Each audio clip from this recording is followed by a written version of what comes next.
Episode 14 of The Messenger, the Rachel Cancer Scam. On this episode of The Messenger, one of the most critical pieces of this podcast from the first written word has been this relationship with my friend Matt. He's served as a writer, a producer, and an advisor. He's gifted in so many ways, and I'm grateful for the friendship. That friendship goes back over a quarter of a century, and he knows the story better than anyone. And I wanted to take the opportunity to sit and talk with him and allow him to go through social media direct messages and other questions that folks have. And today, we're going to do that. We're going to do that right now. I don't know if this is my interview or it's your interview or what the story is, but I'm going to give you the floor. I spent a decent amount of time. We've been talking about doing this forever, but I spent a decent amount of time looking through your DMs, going through your questions. I know that people have a lot of comments, but also there's a lot of questions that you get that would take you 10 minutes to answer, and you really haven't had a platform to answer those. And I think it also takes somebody who knows you to at least have the guts to answer those as well, or ask them as well. Yeah. So, yeah, I mean, there's a couple of things I want to go through. Sure. They're probably going to be difficult, but I think that loyal audience members need to have the answer to some specific stuff. And instead of what usually happens, where you save the good stuff for last, I just, people have been so patient with the show and spent so much time listening to everything. I want to just jump into some deep shit for you, so apologies. I think it's the right way to go. You've been threatening this since the beginning. And the other thing too, I want to make this clear as we get into it, is that the way this podcast was written is it began therapeutically for me. Sure. So when you listen to most podcasts, if you listen to the Karen Reed podcast or the Diddy podcast, they do it in a linear fashion. Yeah. There is very little of that with this, and my apologies to everyone. People have been patient as hell, but you're right. I mean, this is probably the right time to do something. There was also, I think, in the early episodes, you were just remembering and was just adding stuff from all over the place. So, look, happy you're still alive, but sorry to bring up some bad shit in questions that are about to come. But let me start with this. So, and I appreciate you sort of letting me in on all the questions you're getting from people online and in social media, and the engagement's been great, and that's cool. People are like 99% supportive of you in all your DMs. There's 1% of people who, honestly, I think it's Rachel. She just makes different accounts and shit talks. So everyone has empathy. Everyone basically understands, okay, you got scammed and that sucks. But there is one thing that almost nobody can understand, starting with me. You found out that you were getting scammed. You fucking talked to her for another month. How's that possible? There have been people who have owed me $20, and when it went past like the 30-day mark, I'm like, forget it. This person's out of my life. You found out about a 2-year hardcore scam, a 20-year full scam that is the lowest of the low, and then when you found out, you still talked to her for another 30 days. Please explain. We'll say this about that first. It was longer than 30 days that I spoke with her. It was maybe 60 days. And I will say this. Is that why you told me 30? Because you know if I heard 60, I would just think you've lost your mind. You lost your mind at 2 days. At 2 days. I know. Here's the thing. When this happened, I got that phone call from Mark on December 20th of 2023. It literally was 2 years exactly 2 years from the day that she said to me, I am pregnant and I do have cancer. The cancer has come back. It was 5 days after Mark, Rachel's still husband, caught her at Russ's house. Okay. It was, um, it was the most unbelievable thing to me. When I got that phone call from Mark, I know you want to talk about the phone call, Yeah. but we have to talk about three phone calls. It was the phone call I got from Mark, which I didn't take. He left a voicemail. It was a phone call I then had with he and his daughter Madison in the car, and then there was a family meeting which I never talked to you about, which I had with all four daughters or and Mark, while Rachel was threatening suicide and out on the 41 or the 46 somewhere in Paso. So I'll as you rub your head, I will tell you what I thought, and we can talk about the Mark conversation after that. Okay. What I felt is I was due a conversation. I was due an explanation from her. You know, part of me, the guy that sounds like you just sounded, was wanting to say to her, what the fuck is wrong with you? All I did was love you. All I did was want to be with you. And this is how you paid me back. And I thought, I need a conversation with her. I need to know why. And if I raise my voice, you know enough about me, and people that have been listening may or may not, but I have a presence and I have a voice, and it would be entirely possible that I would scare her off if I said, the fuck is wrong with you? Tell me why you did this to me. Who do you think you are that you would do this to me? And by the way, this was before I knew about any of the other things that we've been uncovering, some of which are on the podcast, some are on social. So I wanted an answer. She said, I can't talk to you right now. This was right after the Mark phone call that I got. So I can't talk to you right now. I got to invent some more bullshit. yeah, that, you know what, Matt? That's it. That's exactly what it was. I'm sure she was buying time. By the way, that day was Russ's birthday. Russ's birthday is December 20th. She was spending his birthday with him, and this whole thing explodes with me on that day. I firmly believe that's what she had to do. But what she did was she told her oldest daughter, Madison, and she told Mark that she couldn't deal with any of this anymore. She was going to drink and go take herself out on the 41 and crash her car. It was the threat of suicide. This, by the way, this suicide talk track is something that she picked up and used going back to 2013 with me and prior with others.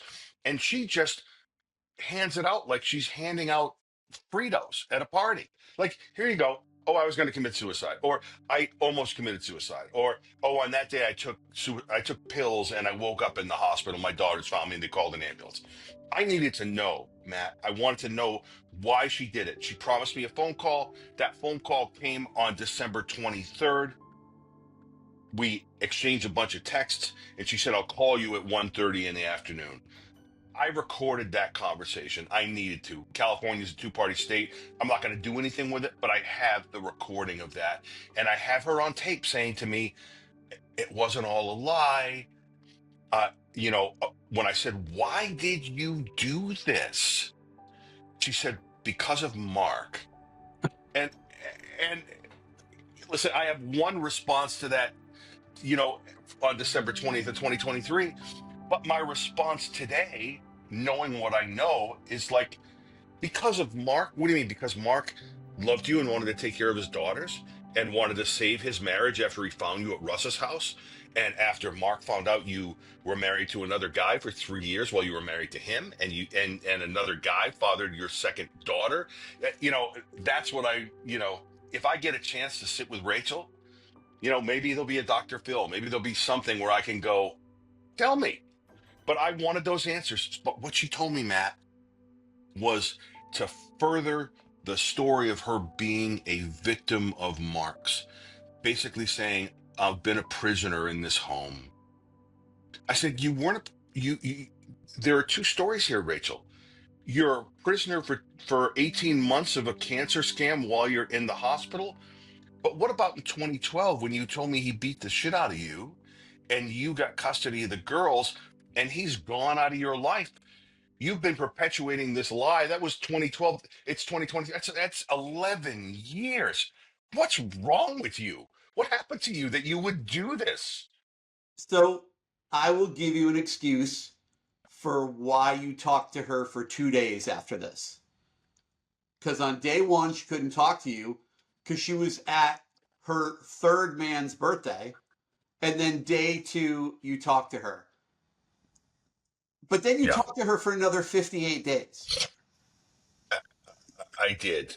And listen, I loved her. I loved her more than I'd loved anything in the entire world. And there was still a part of me that felt like I can somehow save her. I can save her from this thing with Mark. Mark really is a bad man. And so I would talk to her. She would send me these messages where she would say, "Listen, I still love you. I've always loved you. I want to be with you. I'm working on a way to get to you. Like, this is what I'm doing. I'm going to apply for a stewardess job and I'll get to fly out of a hub for American and we can be together." She kept me, I'm sorry, she told me that this is what she wanted. I kept myself thinking she still loves me. She still So, wants so me. all right. So let me. There's so many terrible things. I've known you too long to be able to tiptoe around all this stuff, so I apologize for that. So clearly, she had like some unreal, super deep hooks into you. Okay, Hmm. but also you have told me so many times, and you have mentioned it on the podcast. This was the most beautiful woman I've ever known. I hung out with your first wife for like 7 years, who's way more beautiful than Rachel. So, Right. so like this infection was in your heart, was in your whatever, but it was also in your eyeballs, like literally eyeballs. Like I'm so interested in what are the hooks. Okay, so obviously she did this to, 6 or 7 guys. She kept Mark. I mean, she kept Mark. Mark probably, I've never met Mark. I've never talked to Mark. Mark probably wanted to run for the hills 100 times. But what specifically, like, how did she get the hooks into all of you? And then just throw you guys off onto the highway? Like, what is the secret sauce here to just this kind of manipulation? She was the nicest person I had ever known. She treated me with kindness and respect, and the way that she talked to me and the way that she appeared to care for me. She knew. I mean, there was something about her that it's almost like she's an expert, like a CIA person. Like, she knew, she picked her marks, no pun intended, Right, very carefully. right. She knew when she got beaten up by Mark allegedly in 2012 and she got cancer that I would always be around. I wasn't the kind of guy to just walk away. So she worked me, I Yeah, think, from that period of time. Matt, I don't know. You said to me in a phone call, "Your picker is fucked," right. and you hung up on me. Sure. And you were kind of laughing about it, Yeah, but you said that, and I thought, man, you're right. I didn't know. Listen, perhaps here's something that was said to me. Maybe I was in love with the idea of being in love, right? But it doesn't excuse continuing to communicate with her. It doesn't excuse, like, hey, she did this to you for 18 months and you became a shut-in. You almost killed yourself. yeah. And I don't fucking joke about that. I've talked about it, and I was in a very dark place. And I just thought, if there's a way to see her, at least to see her, I could talk to her and look in her eyes. And I just, as I watched that unfold, I started to grow suspicious when she would say things like, "Mark is holding my phone. I can't talk to you. Please don't text me. I'll text you. There were all these little things she was doing. I know we'll talk red flags, but during that 60 days that I was communicating with her, there were all these things that didn't seem right. Because remember, I had talked to Mark once. I heard his tone, I heard his voice. I hadn't met him or seen his face, but I thought there's something that's not right. So I kept her. It wasn't like I was fully committed at that point, but I was like, what are we doing here? What are we doing? And I was also, most people would stop once they found out and they would go, "Oh my God, I'm running away." Most people, like 99.9999. I mean, look, no one else that I know has ever been in the situation that you've been in. So I don't know how I would react in the situation. It seems crazy that you still were sort of like, no, no, no, I can work this out. I I I don't know what's wrong with me that I would do that, other than I just I just loved her. It was like that scene in Good Will Hunting. Matt Damon leaves a note saying, I got to go see about a girl. I would have gone. I would have driven to Paso to see her, to spend an hour with her, to spend 2 hours to just talk to her in person and to see her face. Imagine how I felt for a moment. I hadn't seen her. I hadn't gotten to hold her hand or kiss her or anything. All I did was want to see her. I thought she was in a wheelchair and paralyzed and had a feeding tube. And yeah, I'm an idiot for continuing it. And I get that that takes any bit of credibility that I had with a lot of people Yeah. and throws it out the window. But I also thought that I could still save her. Yeah. Yeah. You have a next question? Yeah, look, the thing that I think the people in the audience need to know, because I've known you for like since 1999, Right. is that to me, the craziest thing about all of this is that of all the people I've ever met, you are the most hyper vigilant, careful, guard up person. The fact that this happened to you specifically is crazy to me because you're so like invested in safety and security and making sure that people are telling the truth. I think of it as when you met her, she was a prostitute, and that's the skill set. It's like, I'm on the job. I'm going to make this person feel like they're the most amazing person in the world so I can take their money. The other part of this that friends have said to me, all sorts of people, I've seen messages about it. You know, did she get $100,000, $200,000, $300,000 out of you? She was doing this for sport, dude. The thing that set me off in the end was when Mark came clean about a bunch of things, and then he sent me a text message, which was basically an apology from Rachel saying, "I lied to Harry about cancer for attention." It was like Yosemite Sam and Bugs Bunny when Yosemite Sam's face gets red and red and red, and it just goes all the way through. There's an expression that the prostitutes have. Their customers, they call them a trick, because they're tricking them Yeah. into thinking that they Yeah. like him. Yeah. Mark, by the way, did say to me, "Listen, I think she loved you." While this was all going on, and he was pissed and I was pissed, he said, I think she cared about you more than you realize. The way she went about it was completely fucked up. But, and who knows, maybe she did, maybe she didn't. I don't really care at this Right. moment. Look, Right? I don't. I guess at this point, you know, in the most bizarre way a relationship has ever happened, I'm glad you and Mark have each other now, you know, for sort of support. It's the craziest, you know, buddy movie I've ever seen in my entire life, but I'm glad, you know, you guys have sort of shared trauma. His a lot longer than yours. Yours probably, you know, worse in some cases. But I think another thing I've seen a lot of messages about that people really want to know about? You know, you've mentioned things on the podcast, but you don't have time to go through like real detail. What are you doing the day you found out? Are you at work? Are you at home? And I know from talking with you probably last June, I know you were thinking, that phone rang. I see that area code. That's someone calling to tell me she's dead.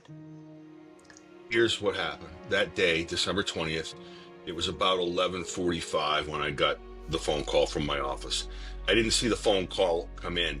He didn't have my phone number. Madison told him about me, and the way that Madison told him about me was that he picked Madison up from school that day. And on that day, it was 2 days after he showed up at the airport to talk to Rachel after she was caught on December 13th. So December 13th, she's caught at Russ's. December 18th, he goes to work to see her after work and to say, I love you. I want to continue to work this out. He shows up at the parking lot at the San Luis Obispo County Airport. And what does he see? He sees Rachel and Russ embraced and kissing. Hey. So he gets out of his car. There's a fist fight at the San Luis Obispo County Airport between Mark and Russ. Mark gets out of his car. They're kissing. Mark's like, who the fuck are you? And Russ is like, oh, you're the guy from the other night. Mark says, I'm her husband. This is that whole, like, I'm her husband. This is one of those, like, no one's gonna win this. Yeah. And so Mark goes up and Mark hits him a couple times, according to Mark, knocks Russ down. Russ gets up. Mark and Russ both wear glasses. Rachel gets in the middle of it. And then Russ punches Mark and hits him and breaks his glasses. And Mark ends up with a cut on his head. At any rate, the fight is over. Mark splits, Rachel splits, Russ splits, all three people separate vehicles. And that's December 18th. Mark picks Madison up on December 20th. And she said, what happened to your... He said, I had a fight with mom's boyfriend. And Madison said, Harry? Oh. And Mark says, who the fuck is Harry? Oh. And he says, Russ. Mark says, who's Harry? Madison goes into her phone, finds pictures from a year and a half or 2 years ago of my Instagram account, of a note that she found in Rachel's car that I had left her. Pictures on my you know this, we're friends on Instagram. Yeah. Pictures of my profile picture was Rachel and I. A couple pictures below it were pictures of Rachel and I. She was my girl, I thought. So Mark is like, the hell? So he looks at the profile, he sees what I do for a living, he tracks me down, he calls my office. I'm sitting having a cigar at 11:45 on December 20th, taking a break from my day, and my phone rings and someone says, there's Mark so-and-so calling for you. Two thoughts, right? The first is, right, what does he want? Like, how is this conversation going to go? I know me. I know it's not going to go well for him. right. And two, is it possible that Rachel's dead? That the cancer took her? 3 days before, she weighed 66 pounds, and she had stage 4 non-Hodgkin's lymphoma, and she was paralyzed, and she had a feeding tube, and. So I didn't take the call. I'm thinking, oh, I need a break. And I'm looking at my Apple Watch, and my heart rate's like, my resting's about 77. Yeah. And I'm watching it elevate to, well north of 100. And I wait 10 or 15 minutes, and I go out to my car, and I call him, and I said, Mark, I said, Harry, and I gave him my last name. He said, how you doing, sir? I said, fine. I said, and then he said, I understand you know my wife. I said, listen to me, you fuck. I said, you're lucky I didn't kill you in 2012 when you beat the shit out of her. I don't know why the fuck you're calling me. I was not my best Harry. Right. As my mother would say. Yeah. And he said, what is your relationship to Rachel? And I said, not that it's any of your business, but she's my fiance. He says, fiance? And I said, yeah. He said, when's the last time you saw her? I said, May 5th, 2022. when I left her at the Hotel Santa Barbara, and she went to Twin Cities Hospital to start her outpatient treatment, but she's been in French Hospital for 18 months. And he said, what? And he said, hold on a second. He said, I'm not looking for any trouble. And my blood pressure is like, I'm looking at my watch. I'm like, what, motherfucker? Like, what? Right. What do you got? Yeah. Let's go. Yeah. And he sends me a video, and I open the video, and it's Rachel walking in the house on Ring camera the night before with a half a dozen roses in her hand. Oy. And I said, what is this? He said, do you know the name Russ so-and-so? And I said, no. Right. He said, that's Rachel coming into our house the night before, after she got caught at Russ's house doing the crawl of shame, but she was kind enough to bring the roses he gave her home. And I did not know what to say. And he started to ask me questions. It all went black. Yeah. It's like getting shot or in a car accident. What happened after that car hit you? Right. I don't know. Here's what I know. I look back at texts. I sent him pictures of her in the hospital. I sent him the engagement ring. I sent the application for marriage we had filled out while I was living in SLO. I had sent him pictures of us. Like, I sent him 20 different things. And then we had this conversation that went a half an hour. And then he went and picked Madison up. And then we all had a phone conversation. The topics of which were related to this. I just can't remember them all, but it was crazy. And I remember at one point they were looking for her. And I said, where are you looking for her? And they said, well, we're going to the airport. And I said, yeah, she works at the airport. She's a lawyer for American. And Madison, the daughter formerly known as Madison, said she's a what? And I said, yeah, she told me she did work for them on a legal case, and she was doing work for them. Madison said she's a baggage handler at the airport and a cross-trained agent. Yeah. So that was that conversation. I'll tell you about the family meeting if you want. Let me give you a little lighthearted moment, because you just said, she was a lawyer. I remember that we had a very long conversation, when she had the claws in you. Right. She told me about all the stuff she was doing as a lawyer, but she had gone on this big trip. And when she came back from the trip, she pitched the idea to you, Harry, I'm going to buy us a house in a tropical destination. And you sent me photos of the properties that she was looking at, that she was going to buy the two of you. Was land in the U.S. Virgin Islands. And here's the way that went down. After we picked each other on November 4th of 2021, she went to do a trip to Singapore for this real estate company to be a lawyer for them. And then she came to Vegas the weekend of the 12th and 13th of November. We had dinner at Hank's on Friday night. You love Hank's. Whenever you come to Vegas, we do Hank's. Yeah. So I took Rachel there, and that place is my spot. I've been going there for 15 years. And the next day, while we were sitting on my back patio talking, she said, let me show you something. And she said, you remember when I told you I was in New York a couple months ago, and I was on that, trip, for real estate there? And she said, yeah. I said, yes. And she said, after New York, I went to Barbados to go get some money. I have an offshore account. And then I went and bought some land in the U.S. Virgin Islands. And she showed me a picture on her phone of that land. And I said, wow, that's crazy. What are you going to do with that? She said, do you want to build a house with me? And I thought, I said, I'm not really in a position to build a beach house in the Virgin Islands. I said, but thank you for asking, and congratulations on your land. Right. And she said, I didn't say anything about you helping to build the house. She said, I want to know if you'd like to do this together with us. And I said, listen, at this point, I want us to live our lives together. So whatever you do that you want to include me in, I'll be included in. But I started to think to myself, this is just surreal. She's going to go work for this company in Singapore, and she's going to have this land in the Virgin Islands, and she's going to build a property there. And this is just really strange to me. I'm in. I'm along for the ride.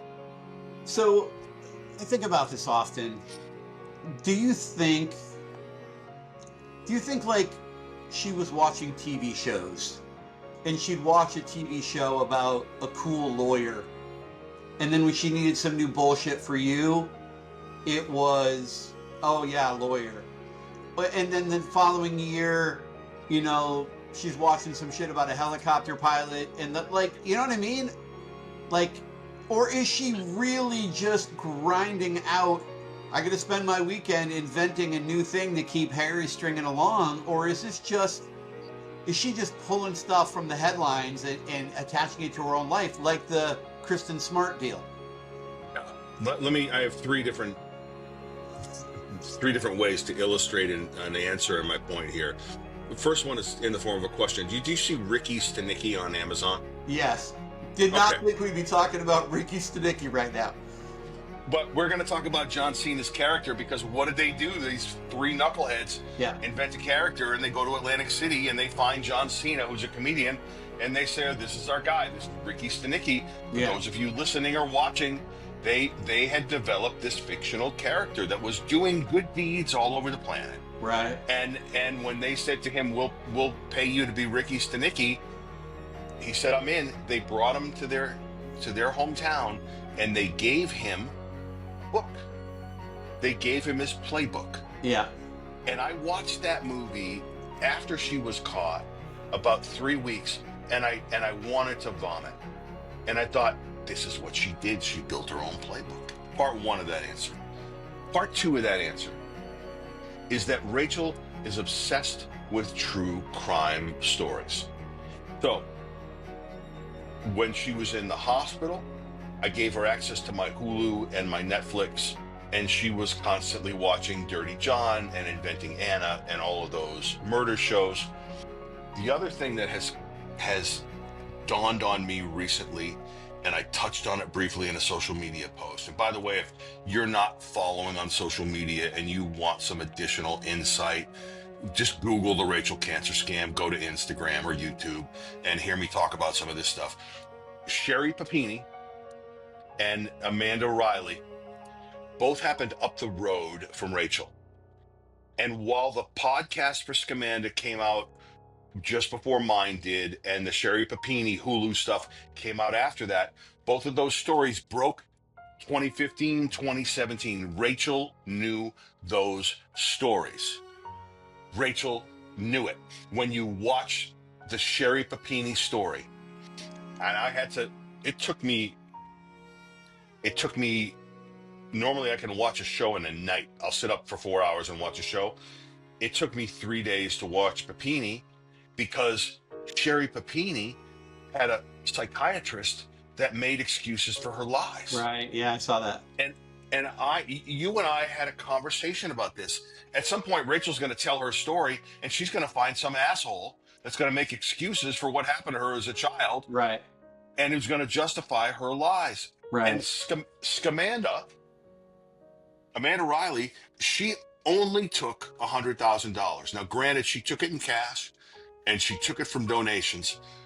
But Rachel, as of the taping of this podcast, owes Cap Slow, for donations she took fraudulently, about $85,000. Yeah. She took a bunch of money from me. She took an engagement ring from me. I spent a lot of money and a lot of time in that hotel and flights back and forth. And there's another guy that we found who I'm still trying to get my arms around this, that she took a lot of money from. The only one guy that she took money from. And by the way, she took an engagement ring from him almost 2 years to the day prior to taking my engagement. And I have an email that Mark saw in her email that says, it's been 2 years since you said yes. Oy. Where are you? Where are you? So you mentioned the hotel, and there's been something like people have mentioned to me, when I see messages. I was in Los Angeles with my children, and with plans to drive to Las Vegas to see you, because not only had you gone dark, but you just seemed very like, it got to the point where like my wife asked me, "How's the baby?" like 4 different times. And I finally had to say to my wife, I can't ask about the baby anymore because I think the baby's probably dead and I can't ask that question. But I'm in Los Angeles. I'm driving to Vegas to see you, but you're not there because you're in the Home to Suites for 30 days. What are you doing in that hotel for 30 days? What is a day in the life in that hotel for 30 days? First of all, the Home to Suites is adjacent to Rachel's house. You can walk. It's 3/4 of a mile. It's 15 minutes down the road from the hospital that she was in. But basically moved into that hotel on December 21st, the day after I found out she had cancer and she was pregnant with our baby. And I did that because I wanted to be there in case the baby needed something, in case she needed something, in case there was a doctor appointment.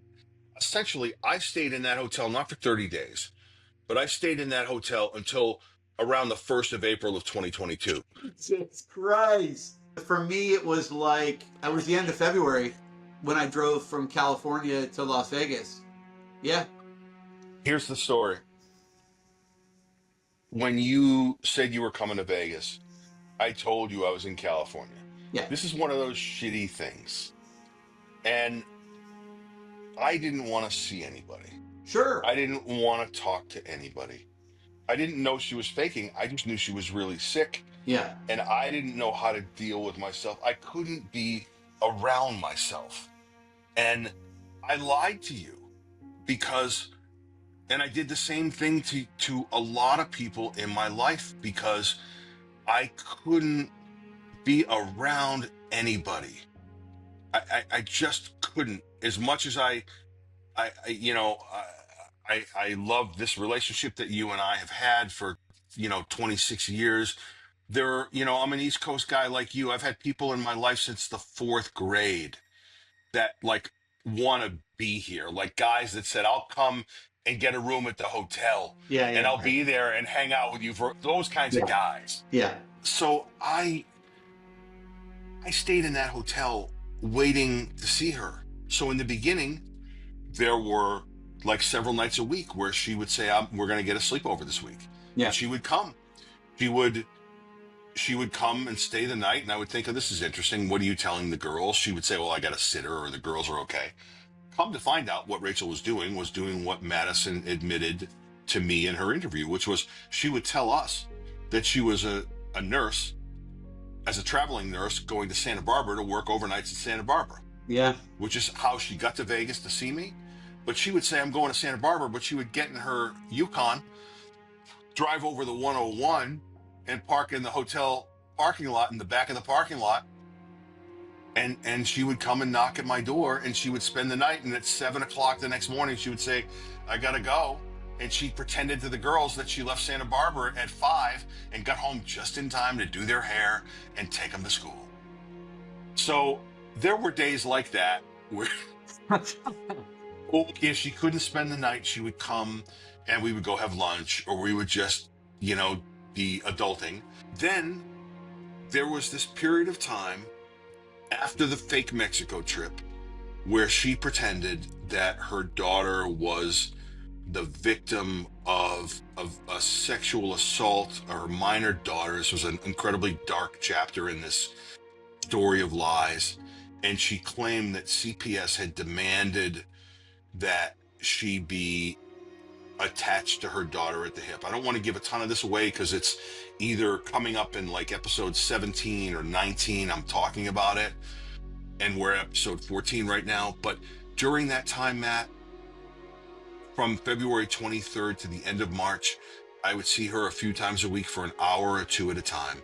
I would sit in that hotel room. I was, listen, COVID taught us a lot. I could work remotely and run my business. Yeah. But I'd sit by the pool and smoke cigars and work on my iPad, or listen, it was a shitty existence. Yeah. I allowed my life to be driven completely off course. Yeah. this is her, this shit is her fault, but I own this. Sure. I allowed every bit of this to happen. Yeah. I always, for context, I think I always like on podcasts when I hear when we're recording this and stuff. So I want to let everyone know that we're recording this on Father's Day, June 15th of 2025, which the irony of all of that is that, you thought for a good long time after, making it to age 50 without being a father, you were going to have a child. That's a whole, what's in the urn, Harry? What's in the urn? That's one part of this, but here's the other part. The other part is that I recorded a video and posted it on social media today where I talk about what I talked about at the end of season 1, which is that my father found his own cancer. You know my father. You know his story. So hold on. Let me just hold on to you for a second. This is the most despicable shit in the Grand Canyon of despicable shit. This might be the most despicable. You can get into it, or let me again, Harry's father had and beat cancer. Harry's father spent a lot of time counseling people with cancer. And she used to tell you that she would see your father in her fucking dreams. That is lower than low. And by the way, she would say that my father had a little baby, a little toddler with him. And that toddler was just walking. I said, how old do you think the toddler is when they're just walking? Because I never had any kids. And she said, probably almost a year. And I said, what does the toddler look like? And she said, brown hair and blue eyes. Just like me, by the way. And if you follow social and look at the ultrasound she sent me, our baby was due to be born August 22nd, 2022. Those conversations about her seeing my father were happening in June of 22. That baby would be coming up on a year old. She was basically saying that my father was coming to her in her dreams, and she was seeing our daughter that she lost in a miscarriage. And she said to me that my father said, and this is the only thing that will cause me to break down.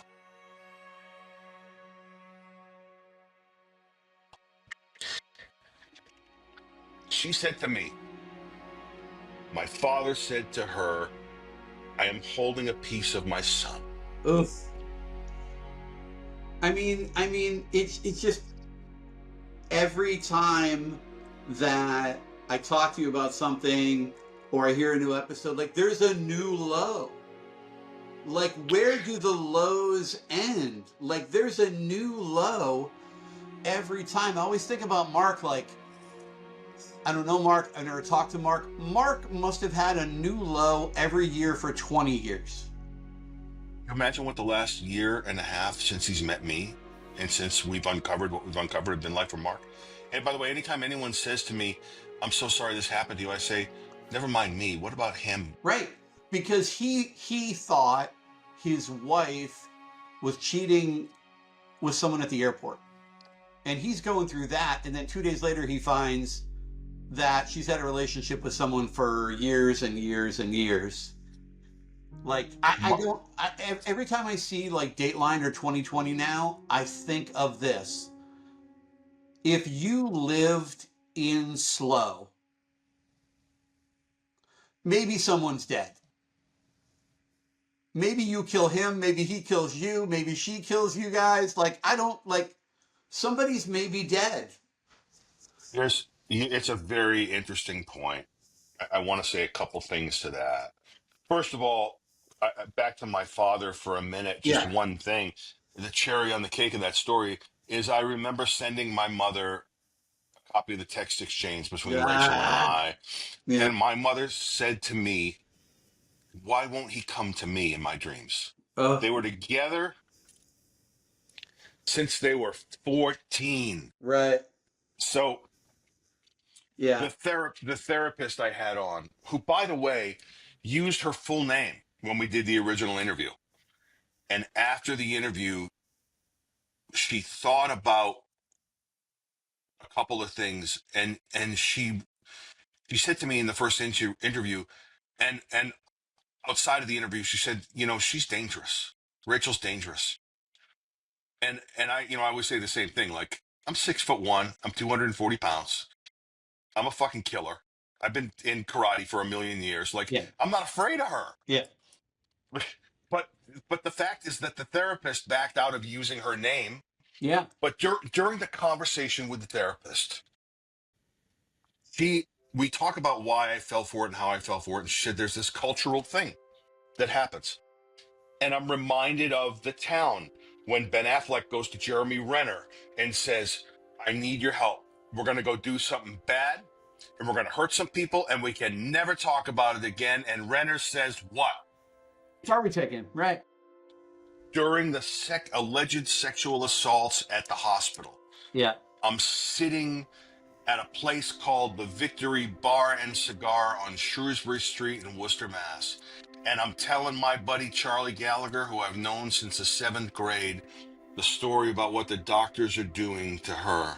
I am a wreck. And he puts his hand on my wrist and he says, we got to go to California and deal with the doctor, don't we? You want me to drive or you want to drive? Right. That's where you and I come from. That's the mentality. Yeah. And if I was in slow, it wouldn't have gone on because I would have gone to her house. I would have found Mark and I would have confronted Mark and said, she got rid of you. There would be no questions. It would be me waiting outside her house and me seeing Mark pull up and me getting out of my car and walking up to him saying, the fuck are you doing here? She wants no part of you. Yeah. And that would have led to whatever happens. The chips fall where they may, as we say. I think that in the end, when people say, what was her end game? I think she wanted me to take him out. Right. 100%. Honestly. Yeah. I think she wanted me to take him out. Yeah. I got 1,000 questions, and look, there may be, in season 3, we may do one of these again. after lockup. By the way, I said to you, I'm done after season 2. Yeah. By the way, for those listening, we're probably going to get to 24 episodes. But when you made a comment to me in text message the other day, you said season 3, jail. Yeah. Right. Season 3. Right. Yeah. I think, as a friend and a listener, like, I know how this ends. I mean, it's just a matter of time. But yeah, season 3 jail is going to be an exciting season. As the guy on The Bachelor would always say, it's going to be the best season ever. The most exciting episode of The Bachelor ever, Chris Harrison. All right, so question. At any point,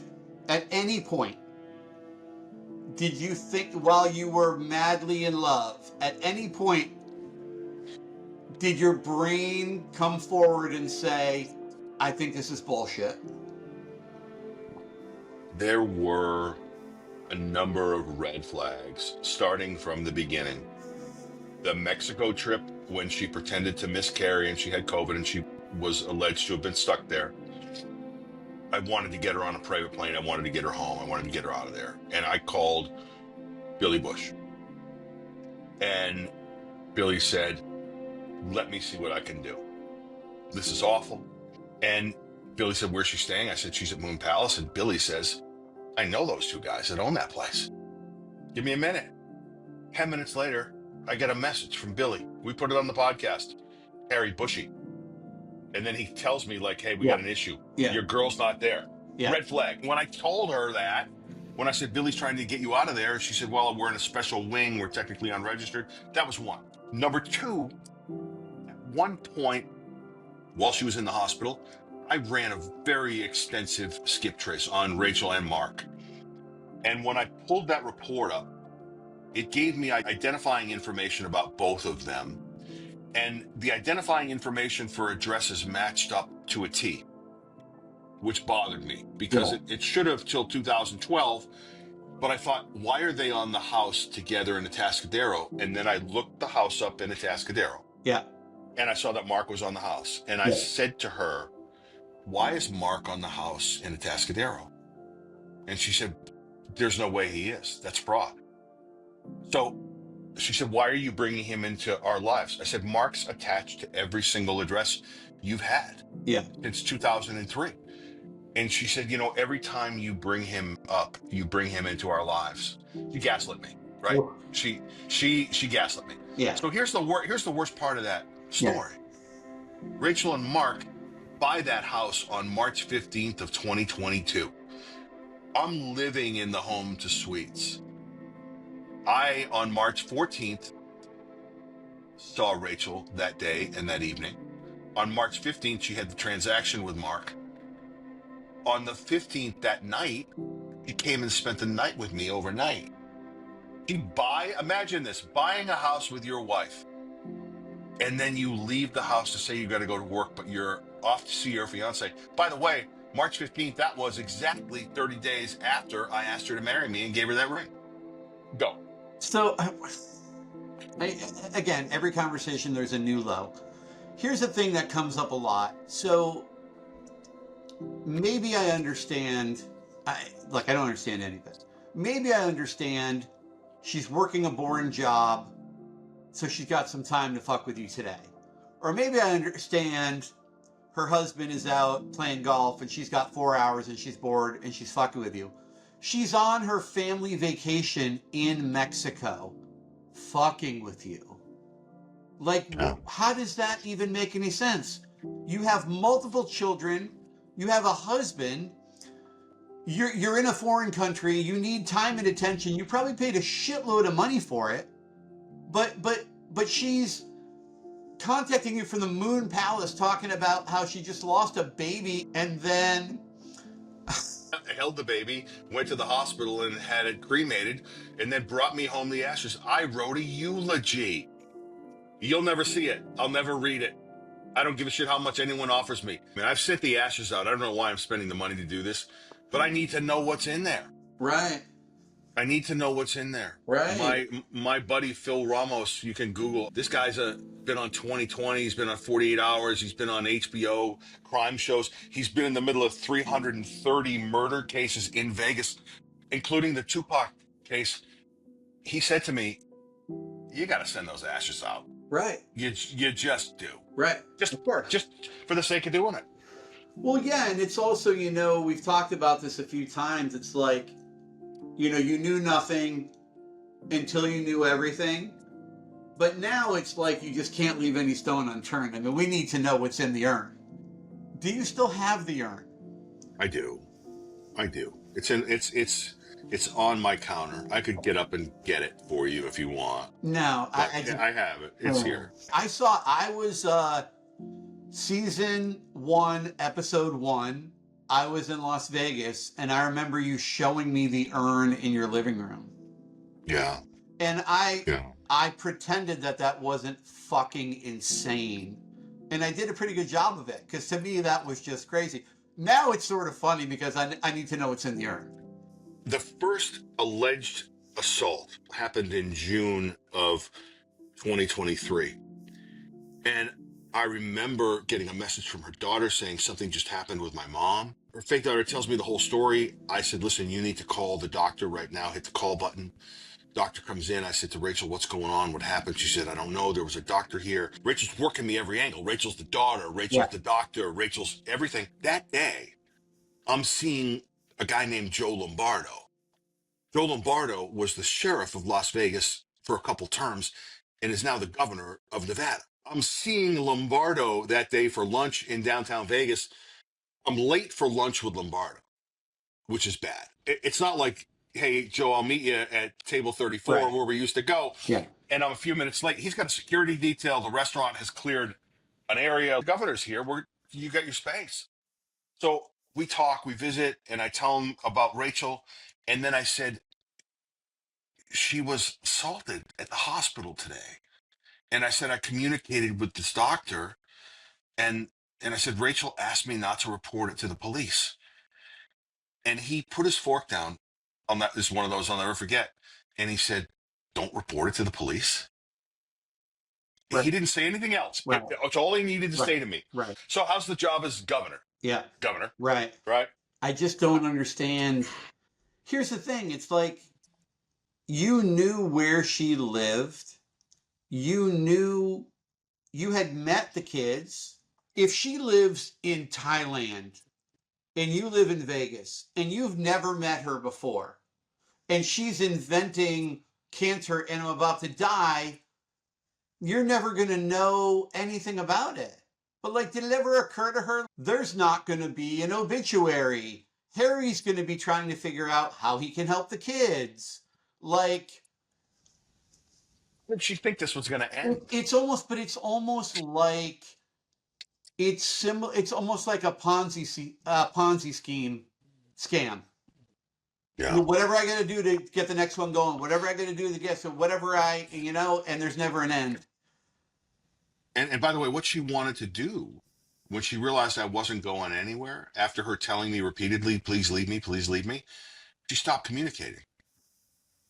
A week would go by, 2 weeks would go by. So on December 20th, when Mark and I spoke, I hadn't heard from her in like a week and a half. And by the way, after I hung up with Mark, I sent Rachel a text. And I said, hey, do you know Russ so-and-so? She responded immediately for the first time in weeks. No, Right, who's right. that? Right. I said, and then I put his name in capital letters. I said, so-and-so, Russ so-and-so. Yeah. And she said, I have no idea who that is. And I said, I just had a long conversation with Mark. And she wrote back and she said, he's been coming around a lot, starting a lot of trouble. And I said, he's been coming around where? He's been starting a lot of trouble bringing you to Mexico for 2 weeks.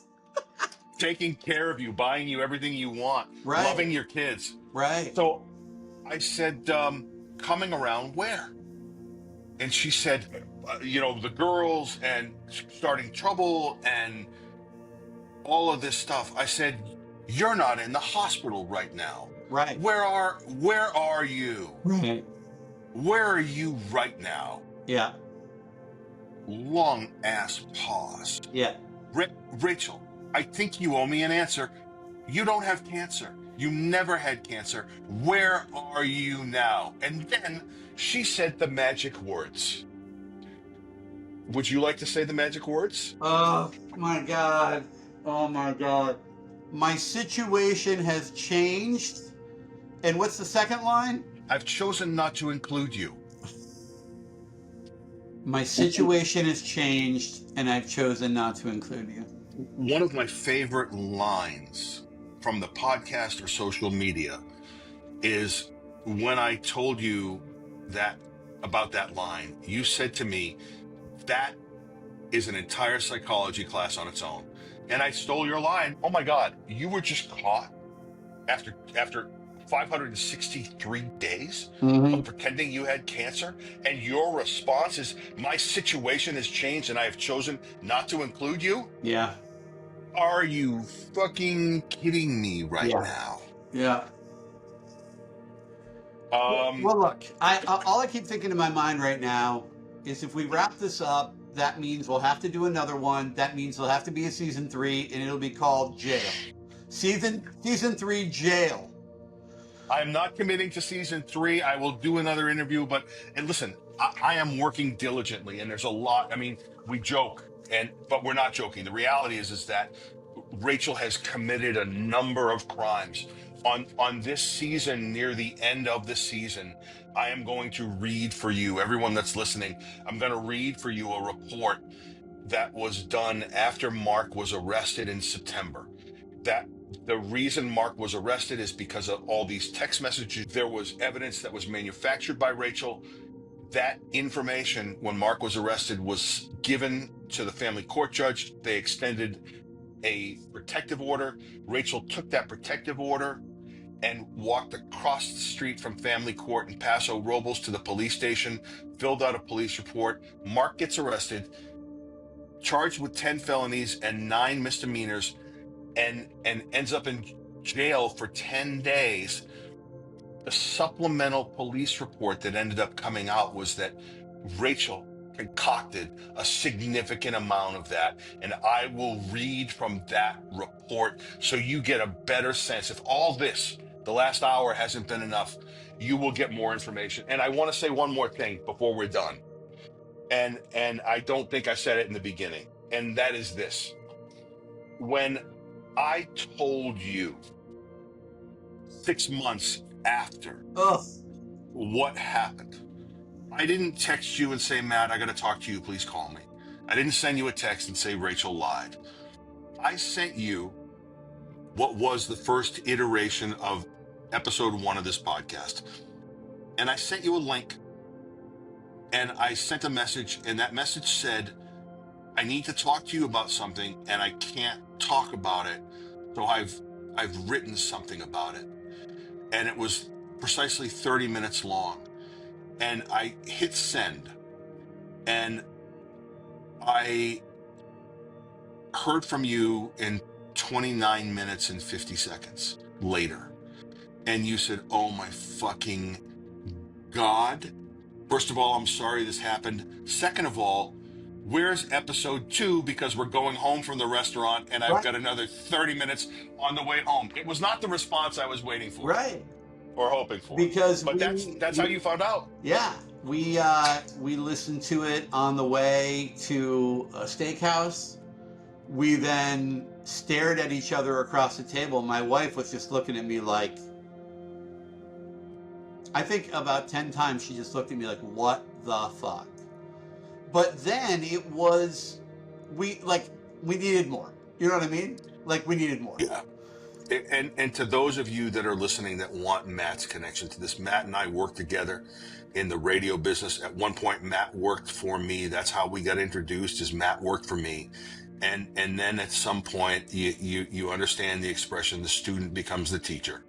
And when it came time for this podcast, Matt has been instrumental in not only every single episode, but every single word that comes out of my mouth. It goes through Matt. And I want to thank you, because for the first 12 episodes and now into 14 episodes, you have played the most critical role in me telling my story. And for that, I can't thank you enough. And if there was anyone I was going to talk to about this, because I know you've had a million questions, it's you, and we'll do it again. We're going to look back on all of this when she's in jail. And then what we're going to say to each other is there's only one move now, which is we change the logo to her mugshot. The new logo is Rachel in an orange jumpsuit. Yeah. And with that, next time on The Messenger, the Rachel Cancer Scam, part 1 of 2 parts with an actual employee from the San Luis Obispo County Airport that will speak, another hidden camera. The voice is going to sound funny, but the tea will continue to get spilled. That's it. We're done. Good night, everybody.